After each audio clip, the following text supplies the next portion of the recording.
একটি ছোট শহরে থাকত ইউসুফ নামে এক কিশোর।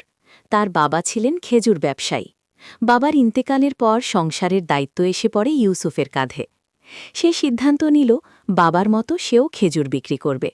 খুব কষ্ট করে কিছু টাকা জোগাড় করে বাজার থেকে ভালো মানের খেজুর কিনে আনল। মনে অনেক আশা, আজ ভালো লাভ হবে। প্রথম দিনের ক্ষতি। কিন্তু সেদিন বাজারে ক্রেতা খুব কম ছিল। পাশের দোকানদার কম দামে খেজুর বিক্রি করছিল। সারা দিন বসে থেকেও ইউসুফ প্রায় কিছুই বিক্রি করতে পারল না।